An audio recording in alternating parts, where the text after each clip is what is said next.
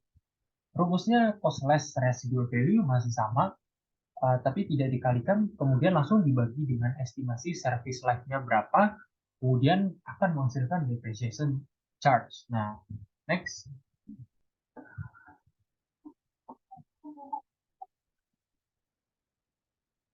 Selanjutnya metode beban menurun. Nah, untuk menghitung beban menurun, ini jumlah angka tahun.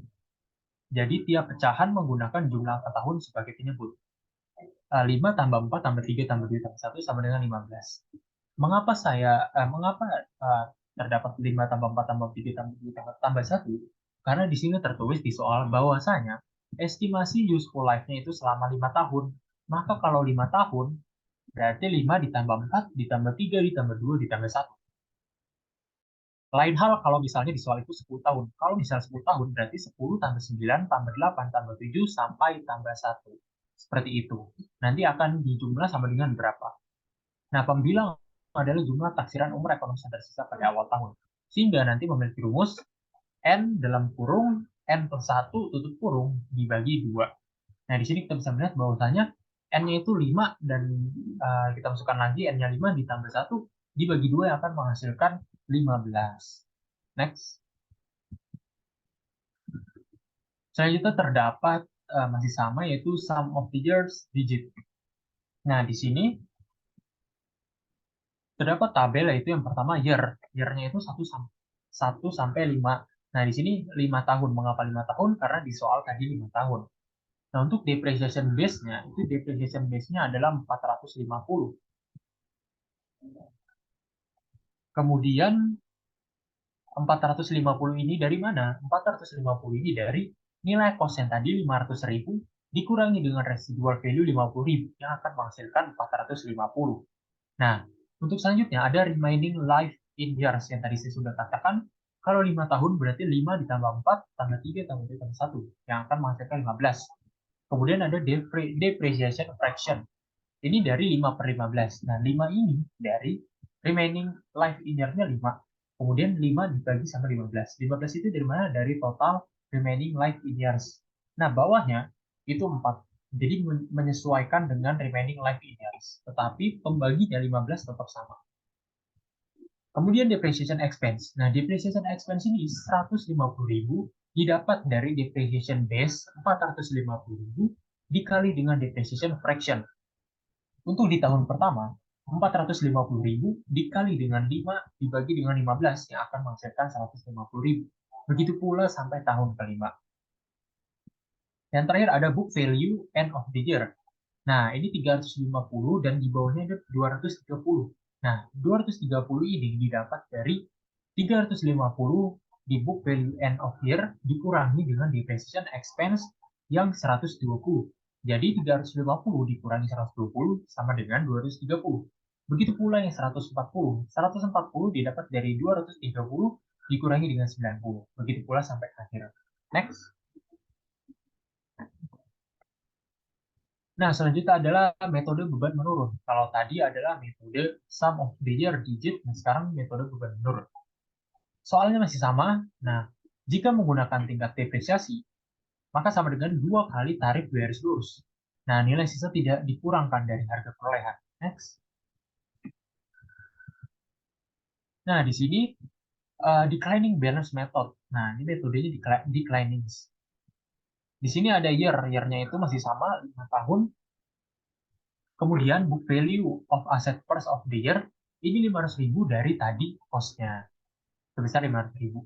Kemudian rate on declining balance, ini dari 20% dikali dengan 2. Nah, mengapa dikali dengan 2? Karena jika menggunakan tingkat depresiasi, 2 kali dikali dari garis lurus. Nah, dari garis lurusnya adalah 20%, maka dikali 2 sama dengan 40%. Untuk selanjutnya depreciation expense. Depreciation expense ini 200.000 didapat dari book value yang of asset first of the year. Saya kasih contoh di sana tahun pertama. Di tahun pertama itu 500.000 book value-nya. Nah, dari book value ini dikali dengan rate-nya 40%, maka akan menghasilkan 200.000. Begitu pula sebaliknya sampai tahun kelima. Untuk balance accumulated depreciation itu 200.000 dan 320.000. Nah, dari 320.000 ini didapat dari 200.000 ditambah dengan 120 yang akan menghasilkan 320. Begitu pula dengan 392.000 didapat dari 320 ditambah dengan 70.000. Nah, untuk book value end of the year itu dari dikurang dengan depreciation expense. Nah, jadi 300.000 dikurangi 120 sampai dengan 180. Nah, di situ bawahnya terdapat 108.000 didapat dari 180 dikurangi 70.000. Next.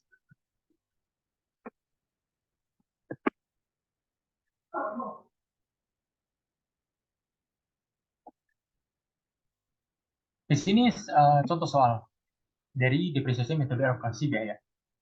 Maserati Corporation membeli baru yang digunakan untuk proses pembuatan mesin pada tanggal 1 Agustus 2010. Harga perolehan adalah 150.000. Perusahaan mengestimasi bahwa mesin akan memiliki nilai sisa 24.000 pada akhir umur ekonomisnya. Umur ekonomis adalah 5 tahun dan bekerja selama 21.000 jam. Akhir tahun pelaporan adalah 31 Desember. Di sini kita disuruh menghitung biaya depresiasi tahun 2010 dengan metode perhitungan. Yang pertama garis lurus, kedua metode aktivitas, dan ketiga jumlah angka tahun, dan yang keempat metode saldo menurun ganda. Next. Yang pertama adalah metode garis lurus. Nah, di sini langsung saja pakai rumusnya itu cost dikurangi dengan residual value. Cost-nya tadi ada 500.000 dikurangi dengan residual value yang akan menghasilkan dibagi dengan 5. 5 itu dari mana? Estimasi service life-nya. Dan sebenarnya 90.000. Nah, 90.000 ini akan menjadikan depreciation expense. Nah, year-nya adalah 5 tahun. Depreciation expense-nya 90.000 dari yang sudah dihitung dari atas itu.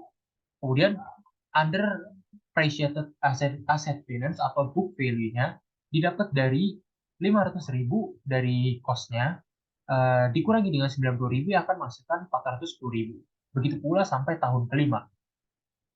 Dan income-nya kita bisa lihat dari tahun pertama sampai tahun kelima sama 100.000, 100.000, 100.000. Dan yang terakhir rate of return-nya dari income dibagi dengan aset dan akan menghasilkan persen. Next. Dan ini ada activity method atau metode aktivitas. Ini didapat dari cost dikurangi residual value yang pertama. Kemudian dari situ dikali dengan hours this year-nya itu berapa. Kemudian dibagi dengan total estimasi hour-nya itu berapa. Yang akan menghasilkan depreciation charge. Nah, di sini cost-nya adalah 500.000 sudah kita ketahui. Residual value-nya sudah kita ketahui bahwasanya 50.000. Dikali hour this year-nya adalah 4.000. Dibagi dengan 30.000 yang akan menghasilkan 60.000. Next.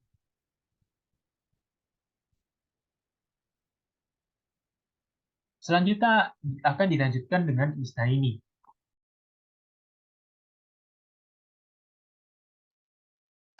Baik, terima kasih untuk Antonius Aldo yang telah menjelaskan materi-materi sebelumnya. Dilanjut oleh saya Isnaini Rahman di sini. Nah, pada yang tertera di layar ada depresiasi metode alokasi biaya. Nah, di sini terdapat tabel sum of the years digit methods, yang dimana kita ketahui ada 5 tahun, yaitu ada tahun pertama, kedua, ketiga, keempat, dan kelima dengan angka yang berbeda-beda nih. Untuk depreciation base-nya itu sama sebesar 450.000 dengan remaining life in years-nya itu untuk tahun pertama sebesar 5 tahun, di tahun kedua 4 tahun, di tahun ketiga 3 tahun, di tahun keempat 2 tahun, dan di tahun kelima itu 1 tahun dengan total remaining life-nya itu 15 tahun. Nah, jadi untuk tahun pertama ini masih panjang gitu. Jangka panjangnya tuh masih dapat 5 tahun, tapi makin ke sini makin kecil gitu. Terus depreciation fraction untuk tahun pertama ini 5/15. Untuk tahun kedua 4/15 dan ke bawahnya itu sesuai dengan remaining life in years-nya dibagi 15. Jadi ujungnya itu 15/15. Nah, dengan kita dapatkan nih depreciation expense-nya untuk tahun pertama sebesar 150.000 Untuk tahun kedua sebesar 120.000, tahun ketiga 90.000, tahun keempat tahun keempat 60.000 dan tahun kelima 30.000 dengan total depreciation expense 450.000. Nah, pada akhir tahun, nah book value-nya ini tahun pertama sebesar 350.000, pada tahun kedua 230.000, tahun ketiga 140.000, tahun keempat 80.000 dan tahun kelima 50.000. Boleh next?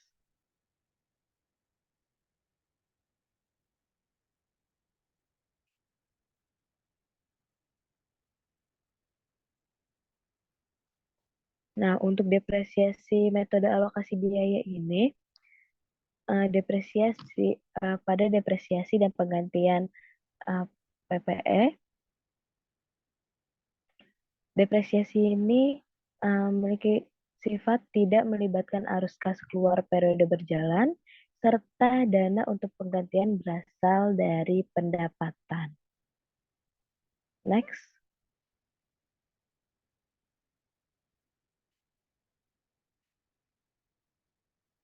Masih di depresiasi metode alokasi biaya, ini pada revisi tingkat depresiasinya nih.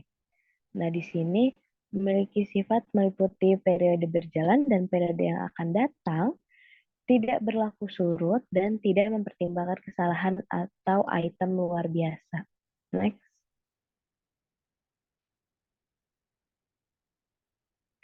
Nah, di sini nih kita dapatkan contoh perubahan estimasi yang dimana contohnya itu dari Arcadia HS membeli peralatan sebesar 510.000 dolar dengan estimasi umur ekonomisnya 10 tahun. Remaining life-nya itu 10 tahun dan nilai sisa 10.000 dolar. Nah, depresiasi yang telah tercatat adalah selama 7 tahun berdasarkan garis lurus. Pada tahun 2010, nah, di tahun ke-8 ditentukan bahwa total umur ekonomis adalah 15 tahun dengan nilai sisa 5.000 dolar. Nah, di sini kita dapatkan pertanyaan nih. Apakah jurnal yang dibuat untuk memperbaiki periode depresiasi? Lalu yang kedua, hitung biaya depresi untuk tahun 2020. Next.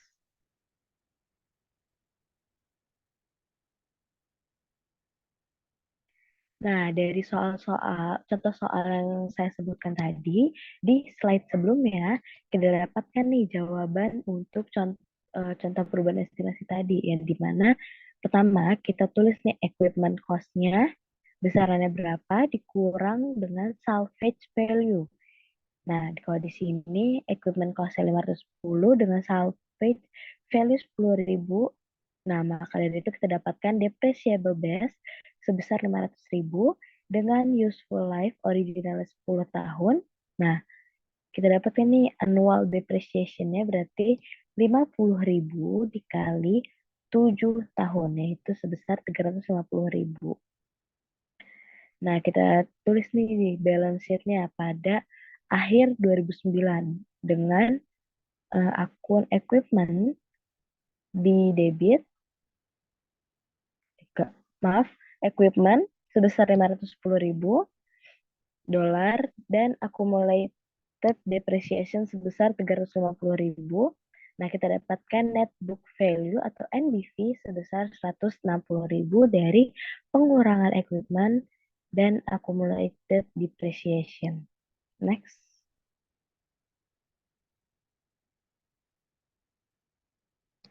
Nah, lanjutannya ini dari net book value yang sudah kita dapatkan sebelumnya, nih NBV sebelumnya sebesar 160.000, kita kurangi lagi nih dengan salvage value yang baru sebesar 5.000. Nah, kita dapatkan depreciable base sebesar 155.000 dengan useful life remaining sebesar 8 tahun. Nah, dari situ kita dapatkan annual depreciation-nya sebesar 19.375 dengan journal entry untuk 2010 ini depreciation expense di debit sebesar 19.375 dan di kredit accumulated depreciation dengan nominal yang sama. Next.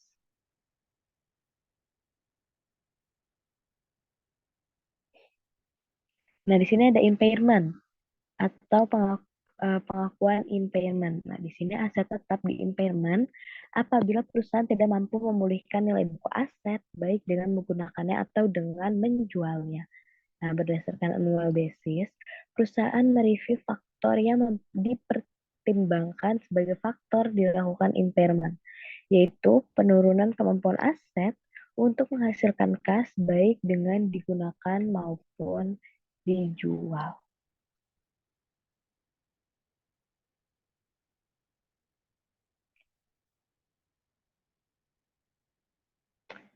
Pada pengakuan impairment ini, jika faktor impairment-nya ada, maka sebuah uji impairment yang harus dilakukan yaitu membandingkan antara nilai buku dan nilai yang dapat dipulihkan. Jadi, istilah kasarnya mana yang lebih tinggi antara nilai wajar biaya penjualan dengan value in use. Nah, kita dapatkan nih, seperti di tabel yang bawah itu kayak susunannya gitu. Oke, next.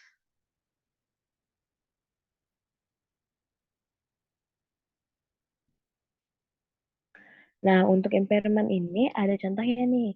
Di sini pada layar kita tuliskan Crash Company melakukan uji impairment untuk peralatan yang dimiliki. Nilai buku peralatan sebesar $200.000, nilai wajar dikurangi biaya penjualan $180.000 dan value in use sebesar $205.000. Nah, jadi kita dapatkan nih seperti yang tertera pada layar. Ada carrying amount pertamanya 200.000, terus lanjut ke compare to, ke recoverable amount, terus ke higher of, habis itu lanjut fair value less dan juga value in use. Next.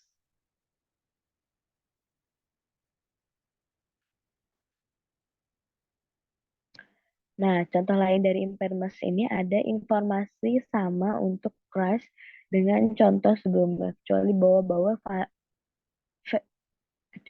bahwa value in use peralatan adalah $175.000. Nah, di sini kita dapatkan eh, seperti terlihat pada ilustrasi 11-15 bahwa carrying amount sebesar 200.000 di compare ke recoverable amount yang sebesar 180.000, terus turun ke bawah ke higher of, ke fair value less cost to sell-nya, dan value in use-nya itu dengan berbeda nominal. Next.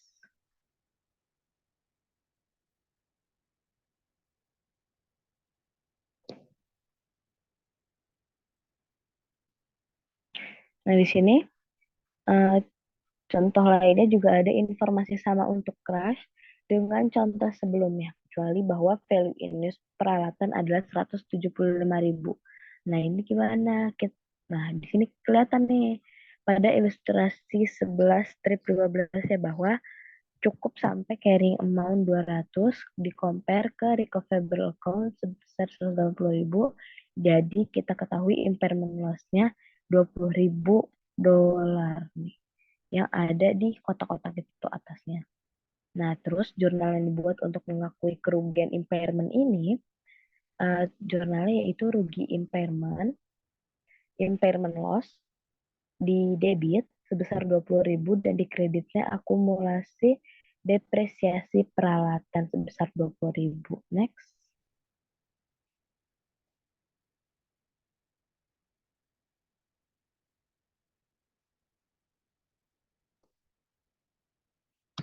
Nah, masih di dalam depresiasi metode alokasi biaya, yang dimana pemilihan rugi impairment ini ilustrasinya ada dari Tan Company membeli peralatan tanggal 1 Januari 2010 senilai $300.000 dan umur ekonomisnya 3 tahun dan tidak ada nilai sisa.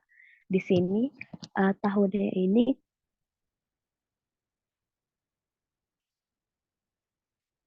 kita dapatkan dari 2010, 2011, dan 2012 dengan depresiasi expense-nya Untuk tahun 2010, $100.000 dikali 300.000 dibagi 3. Nah, untuk pembagiannya sendiri ini sama semua, 300.000 bagi 3 karena udah ketahuan di soal. Nah, dengan carrying amount-nya ini baru beda-beda. Ada yang 200.000, ada yang 100.000, dan juga ada yang 0. Nah, pada 31 Desember 2010 nih, Tan Tan Company mencatat rugi impairment 20.000. Nah, ini eh, jurnalnya rugi impairment di debit sebesar 20.000 dan akumulasi depresiasi peralatan 20.000 di kredit. Next.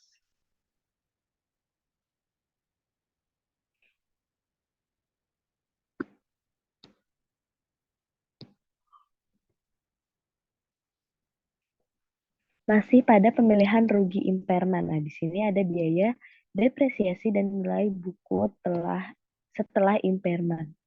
Nah, tahun 2011 dan 2012, depreciation expense-nya 90.000 dikali 180.000 dibagi 2. Nah, itu carrying amount-nya 90.000. Nah, kalau yang 2012 carrying amount-nya nggak ada, 0%. 0. Nah, pada akhir 2011, Tan menentukan bahwa nilai peralatan yang dapat dipulihkan sebesar 96.000. Nah, Tan Company mencatat pemulihan rugi impairment. Nah, bisa kita tuliskan akumulasi depresiasi peralatan sebesar 6.000 dan pemulihan rugi impairment 6.000.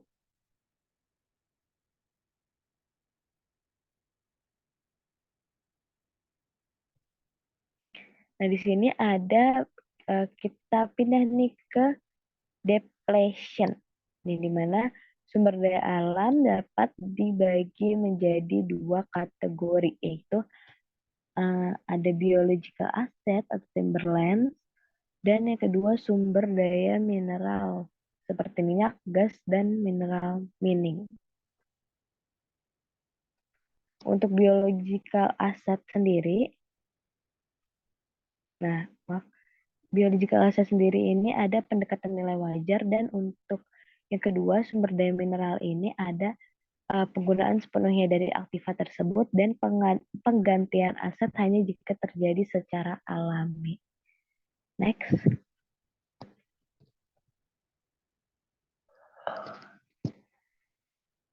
Untuk depletion ini, kita miliki penetapan dasar dan juga perhitungannya nih. Meliputi biaya pre-eksploratory, biaya eksploratory dan evaluasi, serta biaya pengembangan. Next.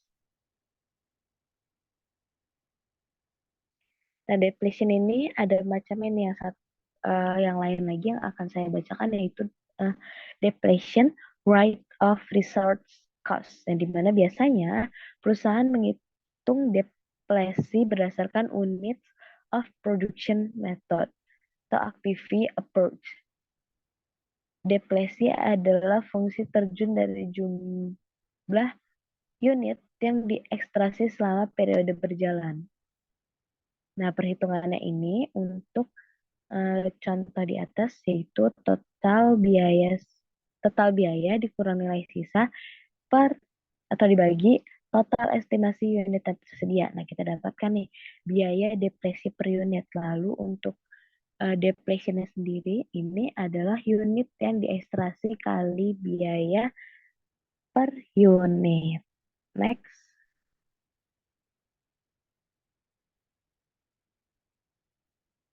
Nah, untuk selanjutnya akan dijelaskan oleh Fadiah.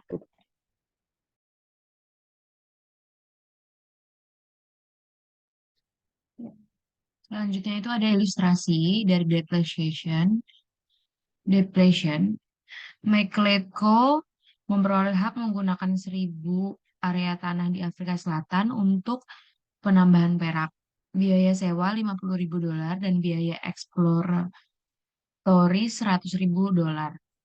Biaya pengembangan tak berwujud yang terjadi dalam membangun peralatan dan pengeboran tambangan $850.000.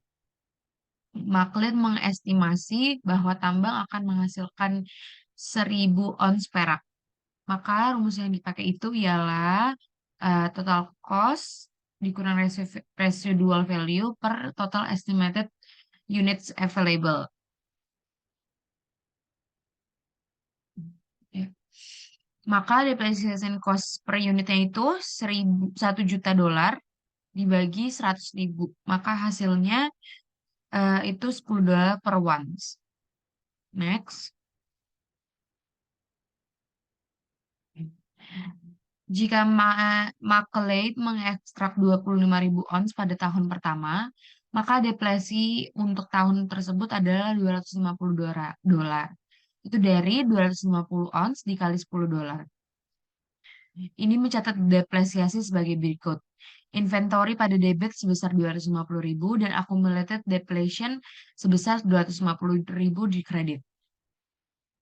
McLeod mendebit persediaan untuk total depresi untuk tahun tersebut dan mengkredit akumulasi depresi untuk mengurangi jumlah tercatat sumber daya mineral. McLeod mengkredit persediaan saat menjual persediaan, jumlah yang tidak terjual tetap berada dalam persediaan dan dilaporkan di bagian aset lancar pada laporan posisi keuangan. McLeod mengkredit inventaris saat menjual inventaris. Jumlah yang tak terjual tetap berada dalam persediaan dan dilaporkan di bagian aset lancar pada laporan posisi keuangan. Terkadang perusahaan tidak menggunakan akun akumulasi depresi. Dalam hal ini, kredit langsung masuk ke rekening aset sumber daya mineral.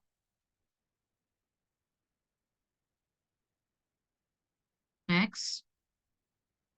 Jadi penyajiannya dalam laporan keuangan yaitu silver mine at cost sebesar $1 juta dikurangi 250.000 dari accumulated depletion-nya, maka hasilnya yaitu sebesar 750.000.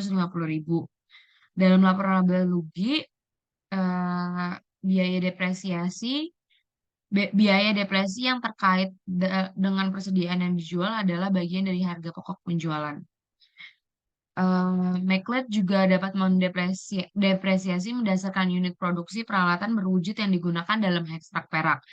Pendekatan ini tepat jika dapat secara langsung menetapkan estimasi umur peralatan ke satu deposit sumber daya yang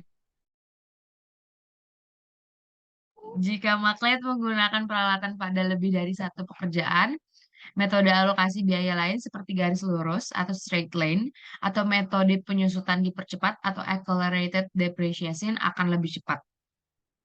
Next. Estimasi cadangan yang dapat dipulihkan.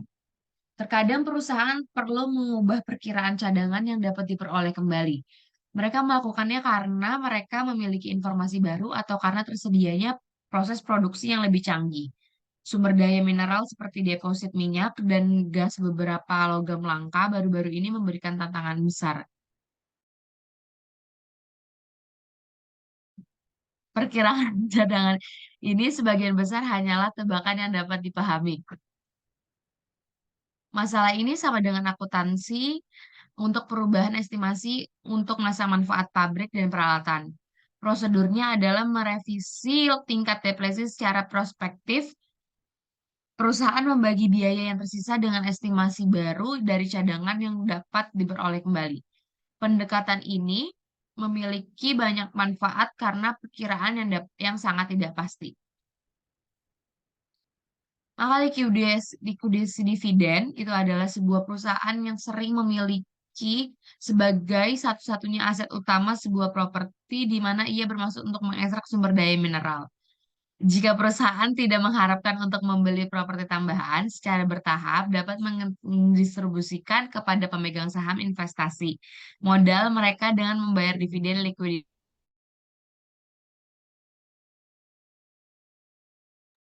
yang merupakan dividen lebih besar dari jumlah akumulasi laba bersih. Masalah akuntansi utama yaitu adalah membedakan antara dividen yang merupakan pengembalian modal dan yang tidak. Karena dividen adalah pengembalian dari kontribusi awal investor, perusahaan yang menerbitkan dividen likuiditas harus mendebit premi saham biasa untuk premi saham biasa untuk bagian yang terkait dengan investasi awal, bukan mendebit laba ditahan. Next. Next, di sini ada contoh ilustrasi. Pada akhir tahun, Kalahan Mining memiliki saldo laba ditahan sebesar 1.650 euro. Akumulasi depresiasi pada properti mineral sebesar 100 euro dan premi saham sebesar 5.435.493 euro. Dewan Kalhan mengumumkan dividen sebesar 3 euro per saham atas 1 juta saham yang beredar. Ini mencatat dividen tunai 3 juta euro sebagai berikut. Retain earnings 1.650.000 pada debit dan share cap premium ordinary 1.350.000 dolar, 1.350.000 dan pada kredit yaitu 3 juta. Di sini Kalahan harus menginformasikan kepada pemegang saham bahwa 3 euro dividen per sahamnya memiliki 1,65 euro. 1,65 euro itu dari 1.650.000 dibagi dengan 1 juta. Dibagi dengan 1 juta saham. Per saham pengembalian investasi dan 1,35 euro per saham likuiditas dividen. Next. Ini ada penyajian dalam laporan keuangan. Perusahaan harus mengungkapkan hal-hal berikut terkait dengan pengeluaran, eksplorasi, dan evaluasi. Yang pertama yaitu kebijakan akuntansi untuk pengeluaran eksplorasi dan evaluasi, termasuk pengakuan aset, eksplorasi, dan evaluasi. Dan yang kedua yaitu jumlah aset, kewajiban, pendapatan, dan beban, dan arus kas operasi yang timbul dari eksplorasi dan evaluasi sumber daya mineral. Next. Penerapan akuntansi untuk revaluasi. Itu di sini ada pengakuan revaluasi. Setelah akuisisi, perusahaan dapat menilai aset jangka panjang berwujud pada harga perolehan atau nilai wajar. Network Rail atau GBR adalah contoh perusahaan yang memilih menggunakan nilai wajar untuk memperhitungkan jaringan kereta apinya. Penggunaan nilai wajar menghasilkan peningkatan sebesar 4.289 euro juta 4.289.000 untuk aset berwujud yang berumur panjang. Ketika perusahaan memilih untuk menilai wajar aset berwujud berumur panjang, mereka setelah diakuisisi. Mereka memperhitungkan perubahan nilai wajar dengan menyesuaikan akut aset yang sesuai dan menetapkan keuntungan yang belum direalisasi atas aset terwujud. Aset berwujud berumur panjang yang dinilai kembali. Keuntungan yang belum direalisasi ini sering disebut surplus revaluasi. Next. Di sini ada contoh ilustrasi revaluasi tanah. Asumsikan bahwa Siemens Group membeli tanah sebesar 1 juta dolar pada 5 Januari 2019. Perusahaan memilih untuk menggunakan akuntansi revaluasi tanah pada periode berikutnya. Pada 31 Desember 2019, nilai wajar tanah adalah 1.200.000 dolar. Maka ayat untuk mencatat tanah pada nilai wajar adalah sebagai berikut. Land pada debit sebesar 200.000 dan unrealized gain on revaluation land pada kredit sebesar 200.000. Next. Ini ada contoh soal dari evaluasi aset yang dapat disusutkan. Asumsikan bahwa Lenovo Group membeli peralatan seharga 500.000 pada tanggal 2 Januari 2019. Peralatan tersebut memiliki masa manfaat 5 tahun. Disusutkan dengan menggunakan metode garis lurus dan nilai residunya adalah 0. Lenovo memilih untuk menilai kembali peralatannya ke nilai wajar selama masa pakai peralatan. Lenovo mencatat beban penyusutan sebesar 100.000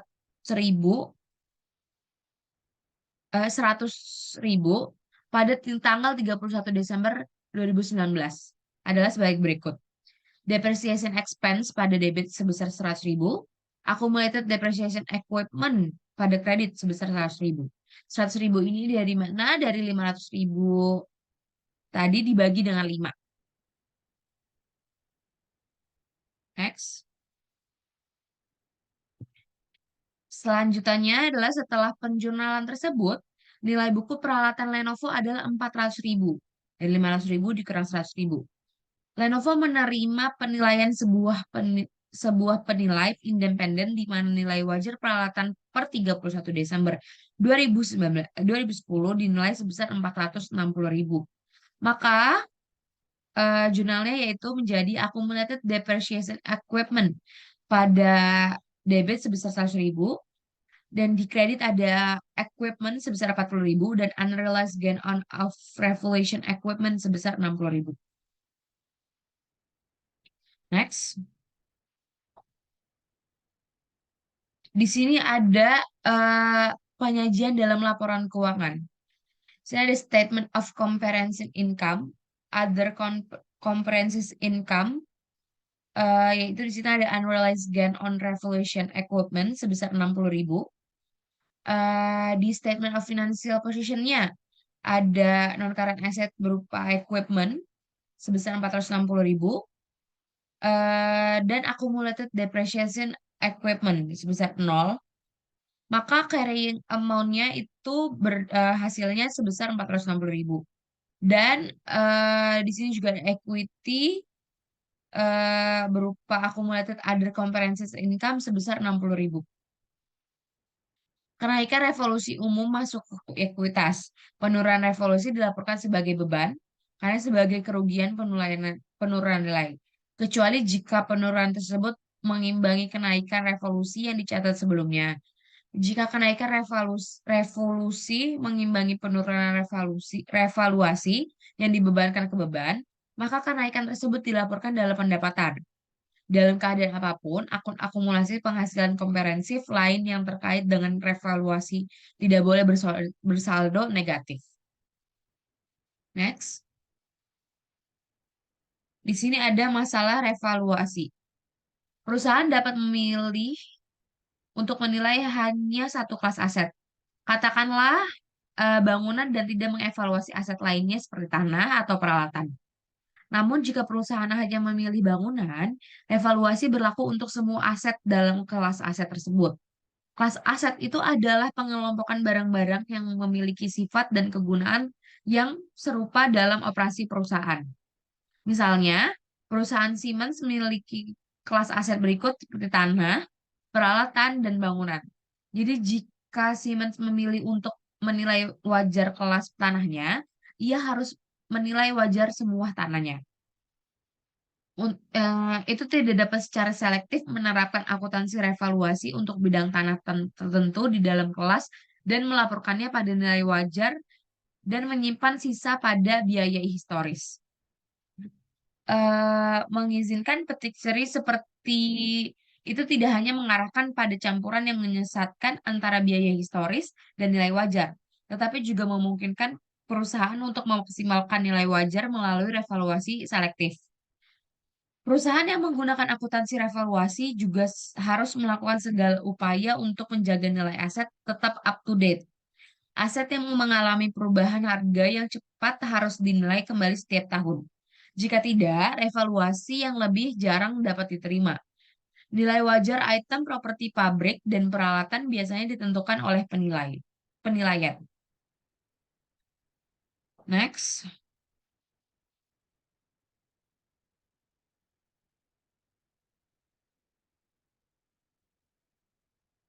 Cara melaporkan dan menganalisis properti pabrik, peralatan, dan sumber daya mineral. Saat mendepresiasi aset, perusahaan mengkredit akun evaluasi. Biasanya disebut akumulasi penyusutan. Menggunakan akun akumulasi penyusutan memungkinkan pengguna laporan keuangan untuk melihat biaya awal aset dan jumlah penyusutan yang dibebankan perusahaan pada tahun-tahun sebelumnya. Saat menghabiskan sumber daya mineral, beberapa perusahaan menggunakan akun akumulasi depresiasi. Namun banyak yang hanya mengkredit akun sumber daya mineral secara langsung.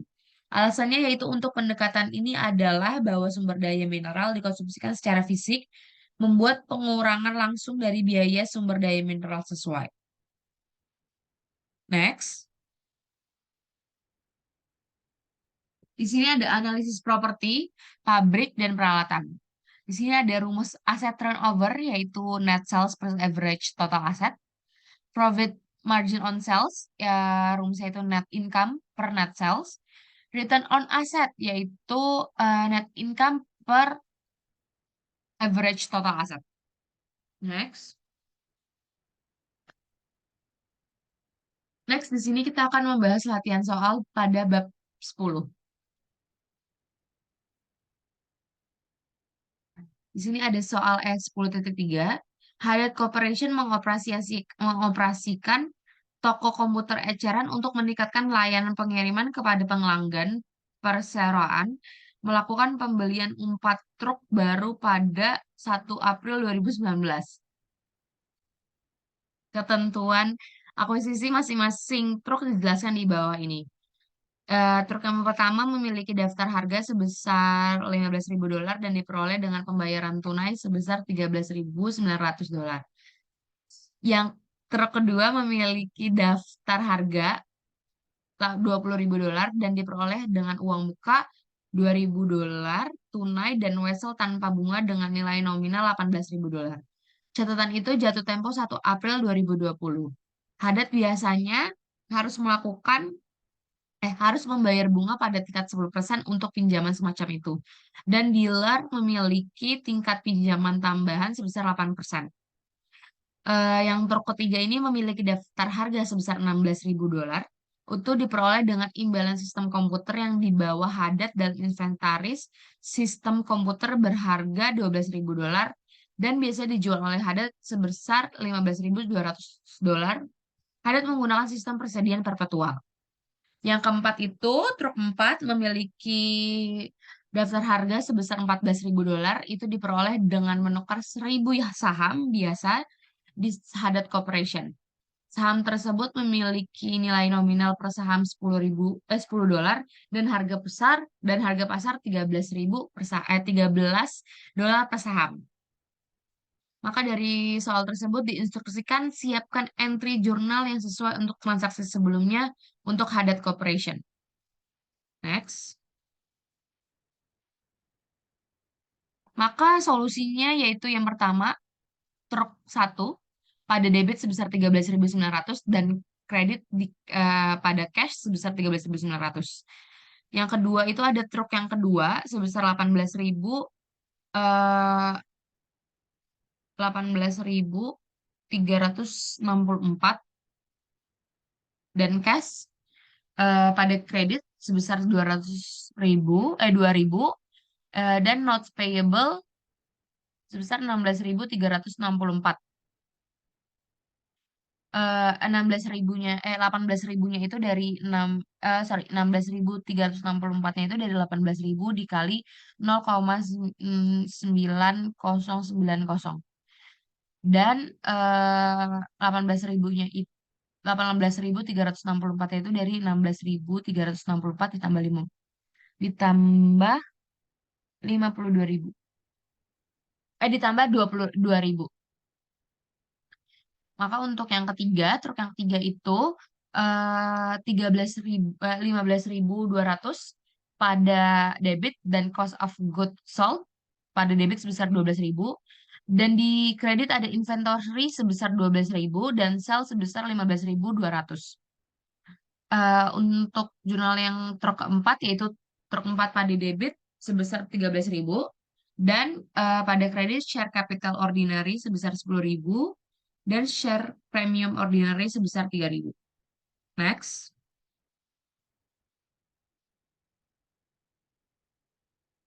Nextnya bisa dilanjutkan dengan oleh Antonius Aldo. Ini nextnya soal S10.9. Dan di sini kita bisa mengetahui, kita bisa baca soalnya 31 Juni 2019, Bismarck Company ini melibatkan DuPont Tooling Company untuk membangun mesin pabrik tujuan khusus. Nah, konstruksi segera dimulai dan selesai pada 1 November Jadi selesai itu pada 1 November. Nah, untuk membantu membiayai konstruksi, pada tanggal 31, Bismarck menerbitkan wesel bayar senilai 400.000 dengan jangka waktu 3 tahun dan dengan bunga 12% di Wellington National Bank. Nah, yang bunganya dibayarkan setiap 31 Juli. Nah, dari 300.000 dari hasil dari wesel tersebut dibayarkan kepada Duval pada tanggal 31 Juli. Nah, sisa dari hasil tersebut untuk sementara diinvestasikan dalam sekuritas jangka pendek sebesar 10% hingga 1 November. Nah, pada tanggal 1 November, Bismarck melakukan pembayaran akhir sebesar 100.000 ke Duval. Nah, selain wesel ke Wellington, satu-satunya kewajiban Bismarck yang sebelum diselesaikan pada 31 Desember 2019 adalah wesel bayar 30.000 dengan bunga 8% dan 6 tahun, pada tanggal 1 Januari 2016, di mana bunga dibayarkan setiap tanggal 31 Desember. Next.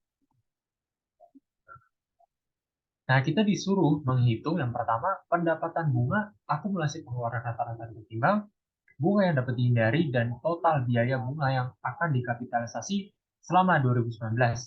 Yang kedua, menyiapkan entry jurnal yang diperlukan pada pembukuan perusahaan Bismarck pada setiap tanggal Juli 31, 2019, November 1, 2019, dan Desember 31, 2019. Next. Nah, ini solusi yang A. Yang pertama, kita membuat dulu nih, weighted average accumulated expenditure-nya itu berapa. Nah, itu didapat dari amount dikali dengan capitalization period. Di sini kita langsung tulis saja untuk tanggalnya Juli 31. Nah, di Juli 31 ini, amount-nya sebesar 300.000. 300.000 ini didapat dari hasil dari wesel tersebut dibayarkan ke Duval pada tanggal 31 Juli.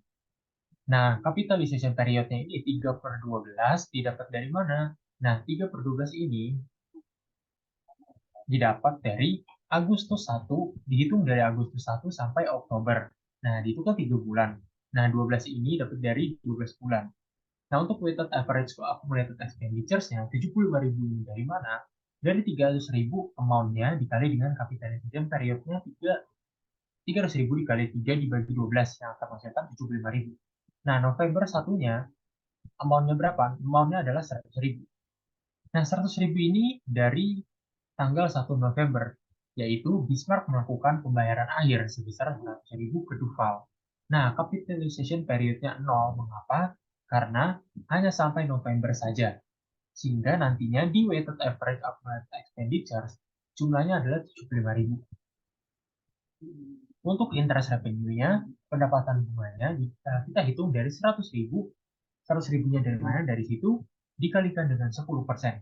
10% itu sudah ada di soal. Kemudian dikali 3/12. Nah, 3/12 ini, 3 ini dari mana? 3 ini dari yang tadi saya sudah bilang, Agustus 1 sampai Oktober. Dibagi dengan 12, yang akan menghasilkan 2.500. Nah, sekarang akan menghitung avoidable interest. Nah, untuk menghitung itu, caranya adalah weighted average accumulated expenditures dikali dengan interest rate. Nah, akan menghasilkan avoidable interest. Nah, kita kan sudah mengetahui weighted average accumulated expenditures-nya tadi sudah kita hitung, totalnya adalah 75.000 dikali interest rate-nya. Nah, interest rate-nya ini kita bisa lihat di soal tadi yang dimana di soal tadi adalah 12%. Kemudian akan menghasilkan 9.000 yaitu avoidable interest. Nah, sekarang kita menghitung actual interest. Untuk menghitung actual interest, kita lihat nih di soal. Di soal tadi kan terdapat 400.000 yang dimana pada tanggal 31 Juli, Bismarck menerbitkan wesel bayar senilai 400.000 dengan bunga sebesar 12%. Maka 400.000 dikali 12% dikali 5 dibagi 12 yang akan menghasilkan 20.000. Dan 30.000 dikali 8%. 30.000 ini dapat dari mana? 30.000 ini didapat dari wesel bayar yang tertanggal 1 Januari 2016, di mana bunga dibayarkan setiap 31 Desember. Kemudian akan menghasilkan 2.400. Dan kemudian dari hasil tersebut tambah dan menghasilkan 22.400. Kemudian ada interest capitalized. Interest capitalized ini didapat dari mana? Ini didapat dari 9.000 ini avoidable interest dikurangi dengan 2.500. 2.500 dapat dari mana? Dari interest revenue. kemudian akan menghasilkan 6.500. Nah, yang kedua, yang B kita disuruh jurnalnya. Nah, jurnal untuk tanggal 31 bulan Juli, yaitu debitnya cash, kreditnya adalah not payable. Nah, sebesar 400.000. 400.000 ini didapat dari mana? Didapat dari soal tadi, bahwasanya wesel bayar tersebut sebesar 400.000. Yang kedua, debitnya machinery, kemudian ada investment atau trading, dan kreditnya itu ada cash. Nah, di sini sama saja nominal sebesar 400.000. Kemudian untuk tanggal 1 di bulan 11, itu debitnya adalah cash dan kreditnya ada interest revenue atau pendapatan bunga, dan kemudian ada investment.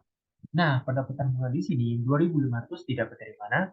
Seperti yang tadi sudah saya hitung, bahwasanya dari 100.000 dikali dengan 10% bunganya itu, kemudian dikalikan dengan 3 per 12. 3 per 12 ini dapat dari mana? Dari bulan Agustus 1 sampai dengan Oktober. Jadi, adalah 3 bulan. Kemudian 12-nya dari 12 bulan. Kemudian akan menghasilkan 2.500. Nah, investmentnya ini sudah kita ketahui 100.000. Sehingga nantinya cashnya bisa ditambah menghasilkan 102.500. Kemudian untuk jurnal ketiga, yaitu jurnal Desember 31. Nah, untuk Desember 31 ini, debitnya adalah machinery, debitnya terus kemudian ada interest expense. Nah, interest expense ini didapat dari mana? Didapat dari 22.400, yaitu aktual interestnya dikurangi dengan 6.500. 6.500-nya ini kita dapat dari interest capitalized yang akan menghasilkan 15.900. Nah, kemudian ada cash-nya, kreditnya ada cash, kemudian ada interest payable. Nah, interest payable-nya ini dapat dari mana? Untuk hutang bunga ini didapat dari 400.000, yang mana nominal pada saat 31 Juli dikalikan dengan 12%, yaitu nominal persennya, nominal bunganya, kemudian dikali dengan 5 per 12, yang menghasilkan 20.000. Next.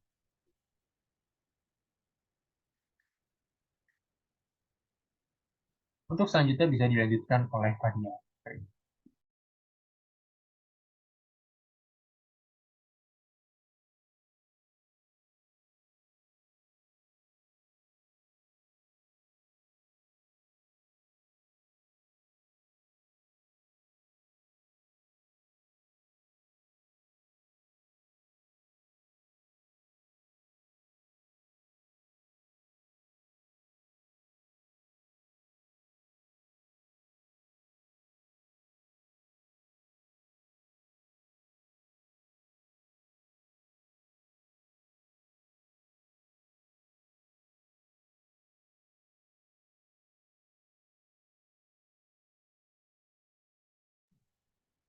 Ya, lanjut, Sang Engineering membeli peralatan konvensior dengan dengan harga jual 15.000. Disajikan di bawah ini adalah 3 kasus independen yang terkait dengan peralatan, jumlahnya dalam ribuan.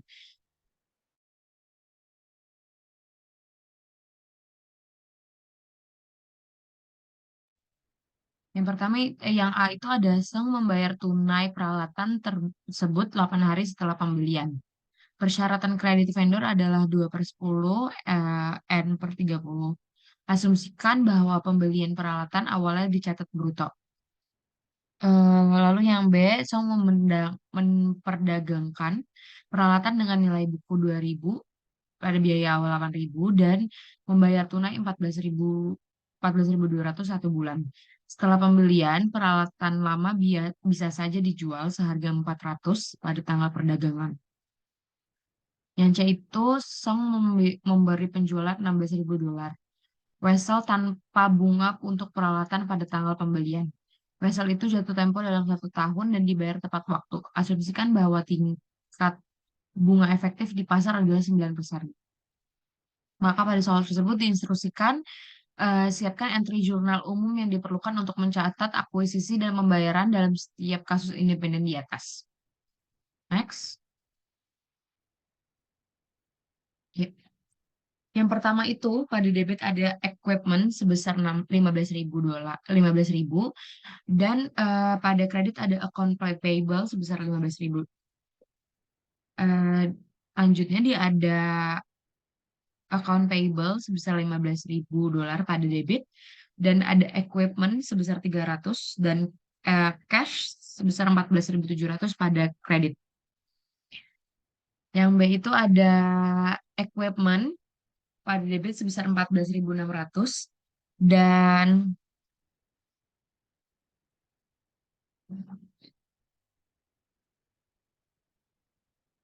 loss on disposal equipment sebesar 1.600 pada debit, dan di kredit itu ada account payable sebesar 14.200 dan equipment sebesar 8.000. Yang C, selanjutnya itu ada account payable sebesar 14.200 dan cash sebesar 14.200 juga pada kredit. Yang C, di debit ada equipment sebesar 14.862 dan not payable pada kredit sebesar 14.862. Eh, di debit juga ada interest expense sebesar 1.338 dan notes payable sebesar 14.862 pada cash 16.000 sebesar 16.200. Next. Nextnya bisa dilanjutkan oleh Isna ini.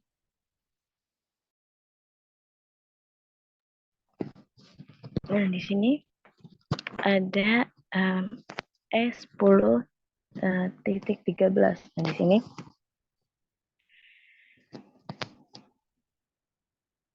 informasi berikut terkait dengan perusahaan Rommel. Nah, di sini pada tanggal 6 Juli, Rommel mengakuisisi aset pabrik Studebaker SE yang telah menghentikan operasinya.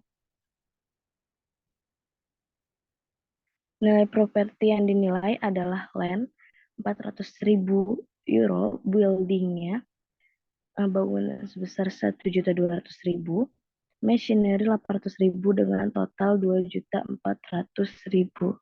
Nah, di sini Roman Company memberikan 12.500 lembar saham biasa dengan nilai pari 100 euro sebagai gantinya. Nah, saham tersebut memiliki harga pasar 180 euro per saham pada tanggal pembelian properti.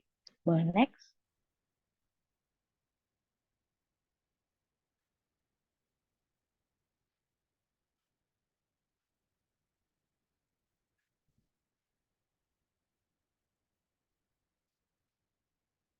Nah, terus ada kita ketahui juga di nomor 2-nya Rommel Company membelanjakan jumlah berikut secara tunai antara 6 Juli dan 15 Desember. Nah, tanggal pertama kali menempati gedung tersebut yaitu ada repairs to building sebesar 105.000, construction of base machinery to be installed later 135.000, driveway and parking lot 122.000, remodeling of office space in building 161.000 dan special assessment by city online 18.000. Nah, terus kita ketahui lagi di nomor 3 ini ada pada tanggal 20 Desember perusahaan paid cash membayar cash for machinery sebesar 280.000 euro. Nah, subject to 2% cash discount and freight on machinery of 10.500. Next. Nah, dari pernyataan-pernyataan yang udah kita ketahui di slide sebelumnya, nah kita temukan nih solusinya, yaitu untuk yang pertama nih, kita tulis land sebesar 375.000, building sejuta 125.000, equipmentnya 750.000. Nah, itu di debit. Lalu di kreditnya ada share capital ordinary sebesar 1.250.000 dari 12.500 dikali $100, lalu share premium ordinary-nya 1 juta dari 2.250.000 dikurang 1.250.000. Nah, kita ketahui nih di soal solusi kalkulasi untuk pernyataan yang pertama tuh ada land, perhitungan untuk land, buildings, dan juga equipment tuh dengan nominal yang berbeda-beda. Lalu untuk pernyataan nomor 2 ada dari kita tulis lagi nih building dengan nominal 266, equipment 135, land improvement 122, dengan landnya 18.000 dan cashnya sebesar 541.000. Nah, untuk yang nomor ketiga, equipment pada cash sebesar 284.900. Next.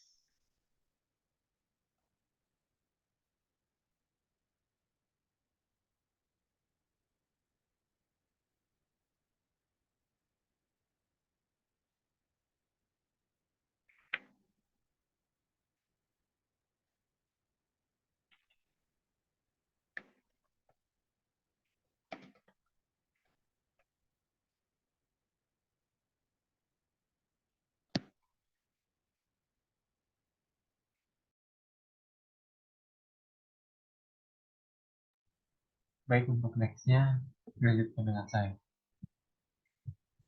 Jadi kita bisa melihat saldo-saldonya yaitu tanah, perbaikan lahan, bangunan, peralatan.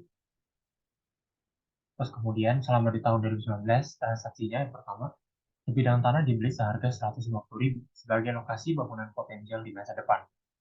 Yang kedua, fasilitas pabrik yang terdiri dari tanah dan bangunan diperoleh dari Mendoza Company dengan imbalan 20 lembar saham biasa Lobo. Pada tanggal akuisisi, saham Lobo memiliki harga pasar penutupan sebesar 37 per saham di bursa nasional. Fasilitas pabrik dilakukan pada pembukuan Mendoza dengan harga 110 untuk tanah dan 320.000 untuk bangunan pada tanggal pertukaran. Nilai taksiran saat ini untuk tanah dan bangunan masing-masing adalah 270.000 dan 690.000. Next.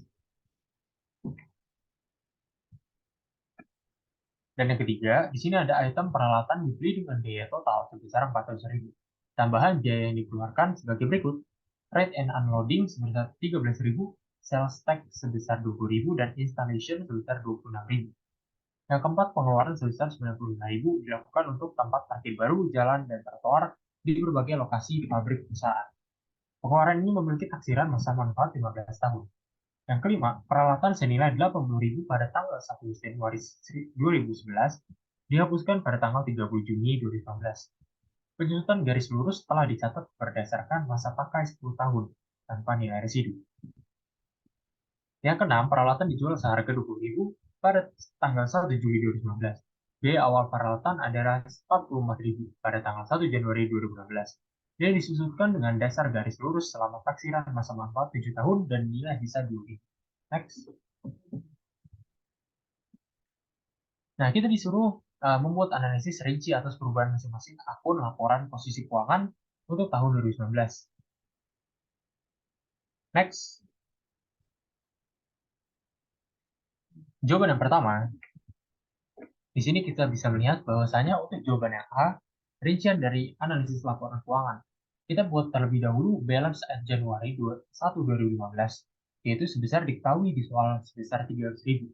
Kemudian kita tulis nih, plan facility acquired from Mendoza Company, yaitu portion of fair value of allocated land sebesar 185. Nah, di sini 300.000 ditambah dengan 185.000 yang akan menghasilkan balance di tanggal 31 Desember 2015, yaitu sebesar 485.000. Kemudian, di sini kita analisis untuk land improvement account-nya. Nah, di balance-nya itu sebesar 140.000 dan parking lots, streets, and sidewalks-nya itu sebesar 95.000. Ini sama seperti dengan analisis of land account yang tadi, di mana balance yang pertama ditambah dengan parking lot street yang akan menghasilkan balance 31 Desember. Kemudian kita menganalisis nih building account-nya. Untuk menganalisis building account sama seperti tadi, balance Januari 1-nya itu berapa? Itu 1.100.000. Kemudian kita tulis plan facility acquired from Mendoza Company, portion of fair value allocated to building. Itu sebesar 555.000. Kemudian ditambah akan menghasilkan balance di 10 Desember sebesar 1.655.000. Kemudian kita tulis analysis of machinery and equipment account. Nah, di sini sama seperti tadi, yang dimana kita tulis terlebih dahulu nih, balance Januari 1-nya berapa, itu sebesar 960. Kemudian kita tulis nih, cost of new machinery and equipment acquired. Nah, di sini terdapat invoice price, freight and unloading cost, sales tax, dan installation cost, yang dimana tadi itu merupakan data tambahan.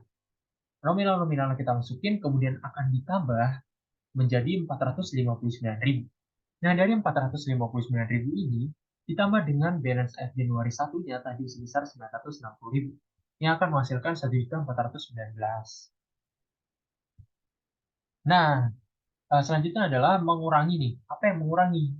Akan dikurangi dengan mesin scrap Juni 30 dan mesin sold yang dimana pada tanggal 1 Juni, pada tanggal 1 Juli tadi terjual sebesar 44.000.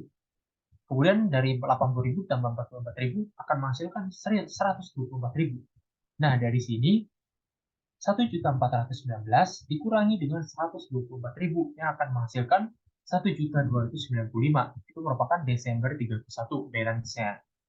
Nah, kemudian kita bisa melihat di sebelah kanan itu merupakan schedule 1. Nah, schedule 1 ini maksudnya dari mana? Ini merupakan hasil perhitungan 555.000 dari mana. Nah, di sini kita bisa melihat bahwasanya terdapat amount dan juga percentage of total. Dari sini tertulis land dan building. Seperti di soal, land-nya itu 230 dan building-nya 690. Percentage of totalnya itu 25% dan 75. Kemudian dari land ini, 740 dikali dengan 25% dan building 740 dikali 75%. Nah, 740 ini dapat dari mana? Dari yang di atas. 20.000 lembar saham ordinary share dikali dengan per lembarnya itu 37. Nah, akan menghasilkan 740. Kemudian nanti dari 740 dikali 25% untuk menghitung land-nya berapa, untuk building-nya berapa dikali 75. Kemudian akan menghasilkan 700, akan menghasilkan 185 dengan 5. Next. Nah, solusi yang B sekarang. Nah, solusi yang B itu yang pertama, the tract of land which was acquired for 150.000 as a potential future building site should be included in Logos statement of financial position as an investment in land. Yang kedua, the 110.000 and 320.000 book values respective to the land and building carried on Mendota's books at exchange.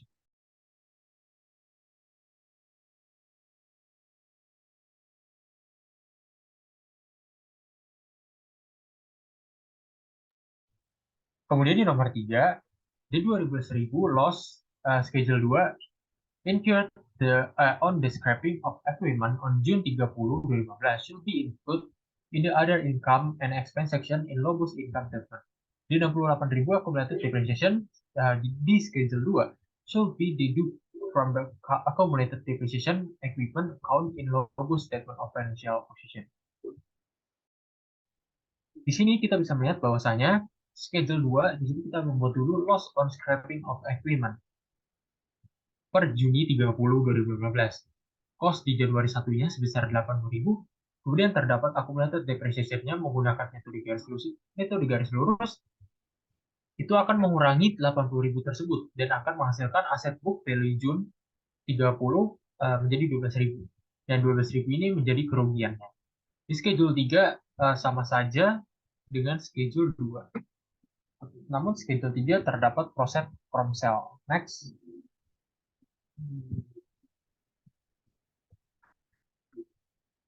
Selanjutnya akan dilanjutkan dengan ISNA ini. Oke, berikutnya ada P10.4. Nah, di sini di bawah ini adalah jadwal disposisi properti untuk Holeritco. Nah, di sini seperti tertera pada layar, bisa dilihat ada tabel schedule of property disposition dengan beberapa informasi tambahan yang tersedia. Ada informasi tambahan dari tanah, bangunan, gudang, mesin, furnitur, dan juga mobil.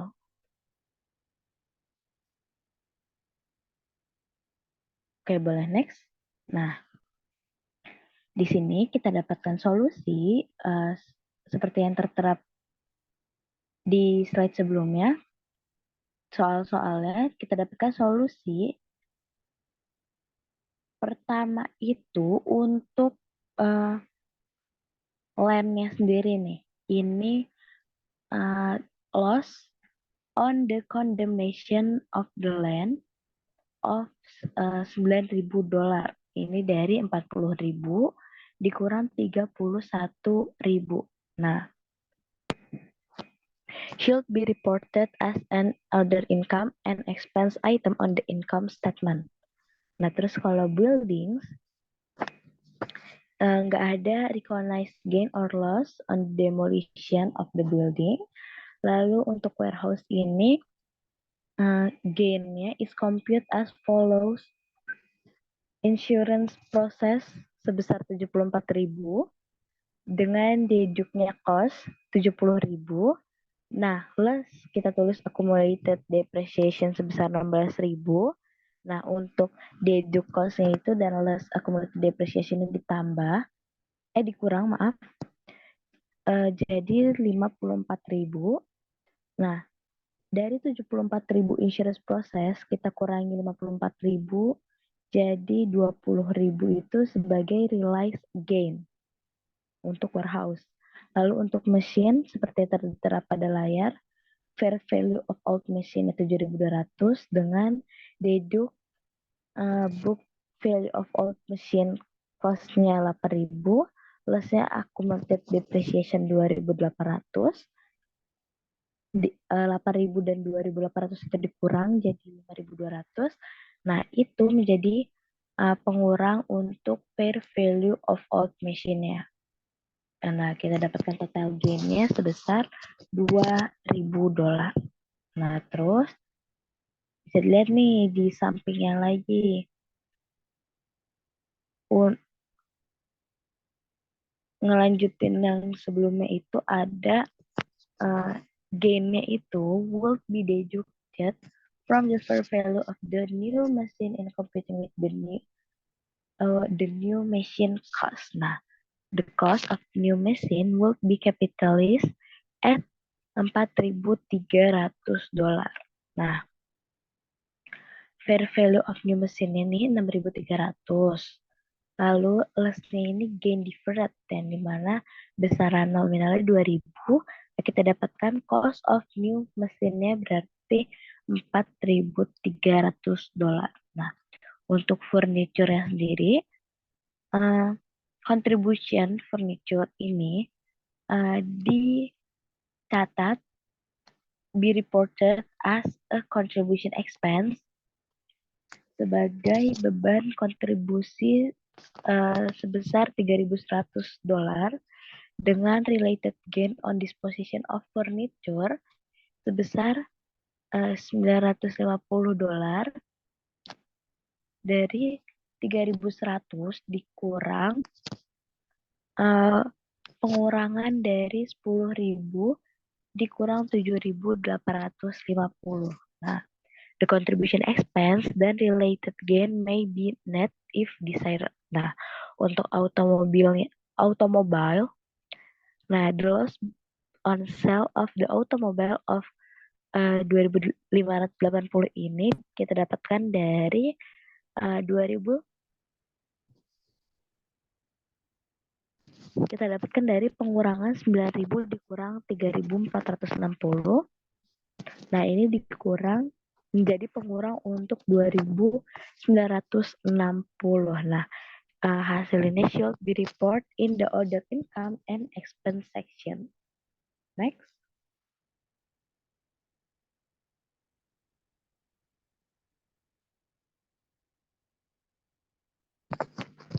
Oke, selanjutnya untuk P10.8 dilanjutkan oleh Fadia Putri.